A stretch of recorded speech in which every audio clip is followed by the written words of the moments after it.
বিহার থেকে গরু পাচার, দুর্গাপুর পুলিশ গাড়ি ধরতেই পুলিশকে মিষ্টি খাওয়ালো বিজেপির যুবনেতা। ট্রাক ভর্তি গরু আটক করল পুলিশ, আর সেই অভিযানের জন্য মিষ্টি খাইয়ে পুলিশকে ধন্যবাদ জানালেন বিজেপির দুর্গাপুর বিভাগের ইনচার্জ। রবিবার গভীর রাতে বিহার থেকে ১৯ নম্বর জাতীয় সড়ক দিয়ে কলকাতার দিকে গরু বোঝাই একটি ট্রাক যাওয়ার সময় অভিযান চালিয়ে সেটিকে আটক করে দুর্গাপুর থানার ফরিদপুর ফাঁড়ির পুলিশ। ২১টি গরু উদ্ধার হয়, গ্রেপ্তার হয় দুজন। পুলিশের এই পদক্ষেপকে সাধুবাদ জানিয়ে সোমবার সকালে মিষ্টির প্যাকেট হাতে ফাঁড়িতে পৌঁছন বিজেপির যুবনেতা পারিজাত গঙ্গোপাধ্যায়। থানার ভারপ্রাপ্ত আধিকারিক সুসীম সরকারকে মিষ্টি খাইয়ে তিনি পুলিশের এই উদ্যোগকে ধন্যবাদ জানান। পারিজাত গঙ্গোপাধ্যায়ের দাবি, দীর্ঘদিন ধরে পুলিশ গরু পাচারের বিরুদ্ধে কড়া পদক্ষেপ নিচ্ছে। আগে এমন দৃশ্য দেখা যেত না।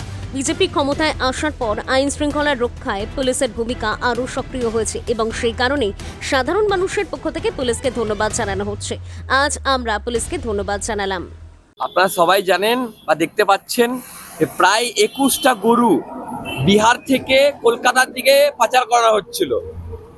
তো আমাদের এই বাংলার পুলিশ ৩ মাসের মধ্যে তারা ঘুরে গেছে। আগের বছরও সেম কাজ করতে গিয়ে পুলিশ হচ্ছিল না বলে আমাকে জেল পর্যন্ত খাটতে হয়েছিল। আর ৩ মাসে বাংলা সরকার আসার পর শুভেন্দুদার একদম আমাদের সিএম স্যারের শুভেন্দুদার নোটিশে একটা গরু পাচার হতে হচ্ছে না। তাই আজকে এই বাংলার পুলিশকে আমরা ধন্যবাদ জানাচ্ছি। এখানকার ফরিদপুর আইসি সুসীম বাবুকে আমরা ধন্যবাদ জানাচ্ছি, ওসি দুর্গাপুর মানব বাবুকে আমরা ধন্যবাদ জানাচ্ছি যে এই কাজটা করার জন্য।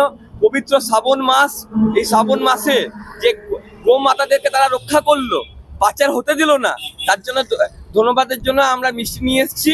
এবং বলতে চাই এইভাবে যদি বাংলার পুলিশ কাজ করতে থাকে, তাহলে মিষ্টি নয় শুধু আমি মিষ্টি খাওয়াবো না, বাংলার প্রত্যেকটা ঘরে ঘর থেকে মিষ্টি আসবে থানার মধ্যে। আমার নাম পারিজাত গাঙ্গুলি, আমি বিজেপির বিভাগের ইনচার্জ। আমি শুধু এইটুকু বলতে পারি আপনাদেরকে যে বাংলার পুলিশ যেভাবে অগ্রগতি ভূমিকা নিচ্ছে শুভেন্দুদার নেতৃত্বে, তা প্রশংসনীয়। এবং এইভাবে যদি কাজ করতে থাকে তাহলে গরু পাচার কি কোনো পাচারই হবে না। Bureau report, news বঙ্গলেখনী।